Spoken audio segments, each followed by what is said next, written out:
Hello, welcome once again back to the Vaults Remastered. Back to the vaults, into the vaults, down in the depths of the Underearth. This is my homebrewed game for Pathfinder 2nd Edition using the remastered rules. Today's session is a little bit of a treat for you. It's going to be introducing some homebrewed cleric and even champion ideas based upon my primordial entity known as Ahriman, the Overlord of Div, the Prince of Anarchy, the Godbreaker himself. We're going to talk about some options for the Cloistered Cleric, for the War Priest, and even the Champion, who's not yet been remastered. So that one's going to be a little bit tricky, especially given that this primordial here, this genie gone bad Ahriman, is so tied into chaos. And with alignment having been removed from the Pathfinder 2nd Edition remastered rules, that's been a little bit tricky trying to come up with the mechanics for such an entity. But anyway, we're going to take a swing at it. So let's go. The Anarchic Revelations of the Godbreakers, Session 3, Gifts of Freedom. Here we go. Benefits of Belief. So what do you get if you are a believer of Ahriman and what he's selling? Well, in the ever-shifting shadows of the vaults, where the influence of primordials molds destinies, the Devotees of Ahriman, Prince of Anarchy, are bestowed with mighty gifts that echo their lord's chaotic nature and relentless pursuit of shattering the divine order. If you haven't seen my previous couple of videos on Ahriman, you've missed a bunch about his lore and his religion. The short version is this: the guy hates the gods and wants to break everything that they've made. Because the genies, Ahriman kind of being like the head of these entities, genies being the elemental creatures, the lords of fire and air and water and earth and metal and plants. Well, they were all betrayed by the gods, who saw them as too dangerous to just keep out there, because they were masters of these elements and were able to help the gods build the cosmos. But then the gods looked at them and said, "Yeah, you guys got a little bit too much juice, so we've got to put you in a bottle." And then to make matters even worse, they then gave these bottles to mortals, their followers of the gods, and said, "Here you go. Here's a gift. You rub these bottles, you'll get, wishes out of these creatures we put in there." Ahriman escaped his bottle, launched a little bit of a coup, a little bit of a fight. The gods beat him down and tossed him into a prison planet, I guess. Abaddon, this lifeless void planet. No elemental energies there, so he was pretty powerless. But he managed to escape, sort of, when another entity by the name of Payenka stumbled upon him in her wanderings, and he was able to possess her spirit, I guess, a demonic possession, and she was able to then take him out of Abaddon. But now the two of them are stuck in a different prison known as the Netherweft, this labyrinthine maze, this interdimensional space between worlds.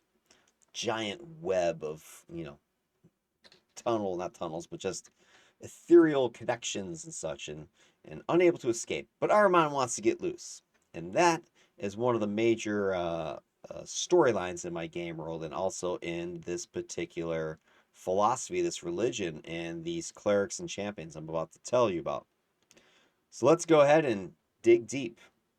Uh, First things first is this: if you know anything about the clerics of Pathfinder 2nd Edition, and this is also true of D&D 5th Edition, clerics are given spells from their gods based upon the domain, typically. In Pathfinder, it's a little bit different. You get them based upon your god, who has a domain, or domains. And these spells are in your repertoire at certain levels, so here, first, third, and fifth. And all it means is that the clerics have access to these spells without having to pray or learn, or find these spells somewhere else. They will know these spells at those levels. Now they don't have to put them in their spell slots or whatever, because clerics are prepared spellcasters, if my memory serves. So in Pathfinder, that means at the start of the day, you decide what spells you know and are going to cast that day, and you put them in specific slots that you have spell ranks and such free. So anyway, at first level, the clerics of Ahriman are going to get Liberating Command, and that spell is found in Gods and Magic page 108. The other two are in the player core 322 and 369. The big difference here is that the Gods and Magic book has not yet been remastered, so this particular spell is the original version, and I didn't see a remastered version of it in the player core, whereas Crisis of Faith and Wave of Despair are remastered versions of other original Pathfinder 2nd edition spells, if that makes any sense. If not, doesn't really matter. First level, though, you get Liberating Command, and this is just symbolic of Ahriman's ability to liberate, to free, to release. Now, one thing I'm going to pump the brakes and back up a little bit is because Ahriman, you kind of think, oh, he must be an evil guy, right? He's chaos or whatever. That's bad, right? No. Chaos could just mean freedom. It could mean liberty, right? There's extremes. Now, he is on the extreme, right? He pretty much wants to break the world. But he has his reasons, as I've already outlined. Yet that doesn't mean everybody who's following him is an evil person and just wants to destroy the world. There's those the shades of gray. So you could be fighting against tyranny and oppression and slavery and worship Ahriman. That would make perfect sense for this guy in his domain. So liberating command's an example of a spell like that. You yourself or like an ally is restrained, is bound, physically, whatever, magically.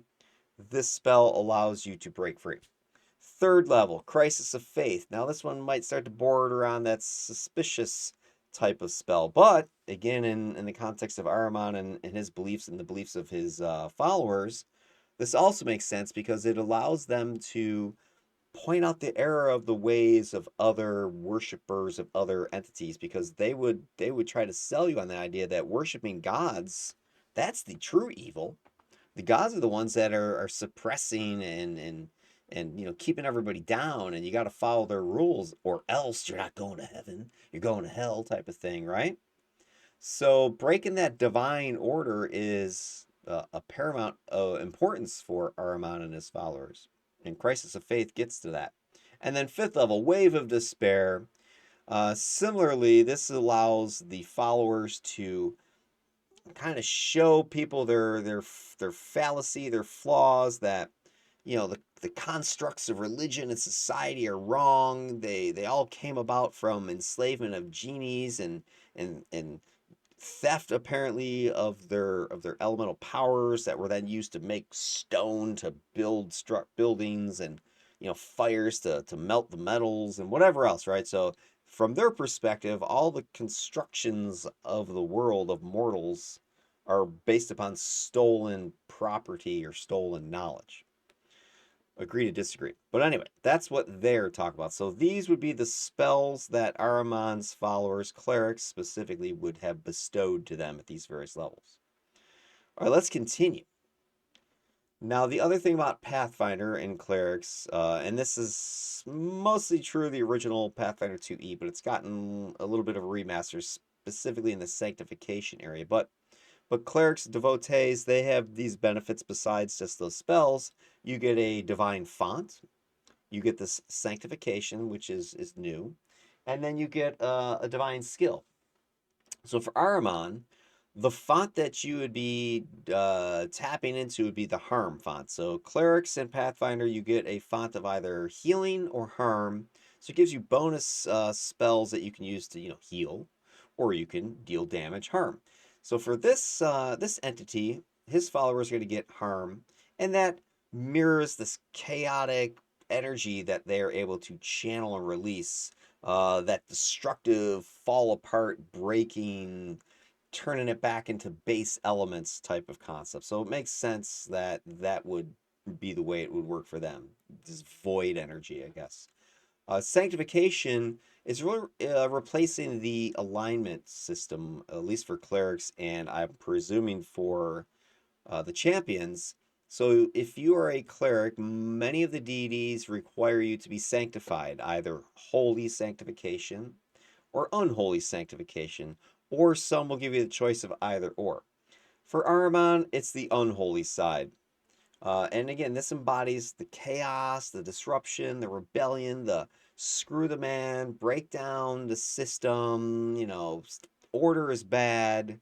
It just leads to tyranny and oppression and slavery, that sort of thing. So we all need to be free and anarchy, right?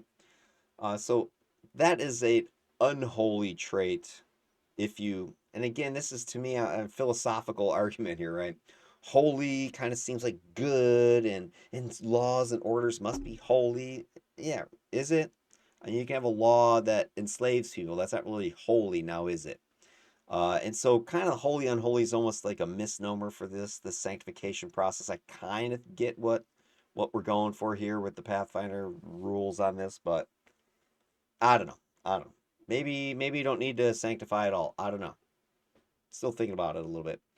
And then the deception skill makes sense for followers of Ahriman because one of the things they're gonna do is they're gonna be like rabble rousers. They're gonna be out there spreading the good word, and for them that means anarchy. That means they're trying to undermine establishment. They're trying to spread, I don't know, maybe rumors or whatever. They're trying to point out to people that the belief systems they have, their faith in government and religions, whatever, is misplaced. It's wrong. It's faulty. Why are you giving your power to these these constructs, these constructs which are ultimately part of the divine order, the divine plan to keep mortals in their place. So these followers would be totally against that and would try to get the common folk, or even not so common folk, to see this and to start questioning things and to rebel against stuff. So they would be very good at misleading, tricking, subterfuge, that sort of abilities. All right, let's continue. Ahriman's followers. Intercessions. This is from Gods and Magic, I think, originally. But I like it because it ties into nicely, I believe, with the remastered getting rid of alignment and going more specifically with edicts and anathemas. So in Pathfinder, rather than picking an alignment, you pick sort of your beliefs. What does your character believe? Their edicts. What gets them out of bed in the morning, type of thing. What raises their spirits or whatever, right? What do they believe in? What is the positive stuff? The edicts. And then you've got the anathemas. What are the things in that character's life that they're against, that if they do, on the low end of things, they feel bad about it. On the high end of things, they're like self-flagellating or something like that. Or in a case of a cleric, right, you'd be kicked out of the church or something like that. Or in this case, I think it ties nicely into these intercessions. So again, I think this was in Gods and Magic originally, but the idea is this, that as a cleric, as a devotee, I don't necessarily think you have to be a cleric as long as you're somebody, really religious for Ahriman. You could beseech Ahriman for help, boons. Or if you screw up and, embrace some of your anathemas, he may lay down a curse on you. So the cool thing is the book, it gives some concepts, some ideas for that. So that's what these are here. So as far as boons go, and as a GM, you could pick whatever you want, right? You can come up with your own. But just for this is what I was coming up with. Chaotic insight. So it's a minor boon. So imagine maybe this is a low level benefit you might give a player who's a cleric of Ahriman and is doing good stuff in the sense of they're spreading anarchy or whatever. Or maybe it's a minor boon because they did some minor, they handed out some leaflets about some, rebellion meeting after you know Sunday church or something like that with the law and order religion of the town. Whatever. You get a minor boon, chaotic insight. You get a surge of chaotic energy, enhancing your intuition and unpredictability. So I stripped out the mechanics because this page would have been way too long. But the idea is that you're going to get like a boost to your initiative, because you're able to kind of see, the unpredictability of or the, of all the possible chaos that's swirling around you, sort of stuff. Moderate boon, anarchic vitality. This taps into Ahriman as a genie and elemental. So the way I'm envisioning the genies, they're all, focused around one of the six elements in Pathfinder, and they're like embodiments of the elements themselves. So the elements being a chaos, force. If it's raw and uncontained. So the genies have different types of energy, and Ahriman would have had all of them, which is why he was so powerful. But anyway, he imbues one of his followers with some of this, fortifies the resilience. I believe it was that gets energy resistance to damage, if I'm not mistaken. Major boon, so maybe a high level thing, or you've been really, really, really naughty slash good. You had a riot, right? You burned down some village or something that was had slavers in it or something. I don't know. Or you broke loose a bunch of people. Who knows? You did something really good, at least in Ahriman's eyes. So you might get like a permanent ability to sow discord or undermine order. This could manifest. I believe my mechanic was it boosts your charisma boost by like +1, like permanent. So this would have to be a major thing. You're not gonna be throwing this at your players just on a whim, right? This has to be like a major thing that like a plot element or a whole arc that the player has gone through. Then the curses side of thing is minor. So you've done some anathema. Maybe you followed some law, rule, whatever that you didn't have to, but you did anyway. Especially as a cleric, I can imagine these clerics, these kind of anarchy ones. It's like screw you. I mean the man's trying to put them in a line or something like that, line up to go somewhere, and they're like no, they're the ones standing out of the ropes, right? Or the hey, you need your tickets. No, I don't need a tickets. Where are your badges? We don't need no stinking badges. That sort of thing, right? So these guys might be real pissers. But let's say they weren't and they decided to cooperate or go along with something like that rather than questioning or refusing.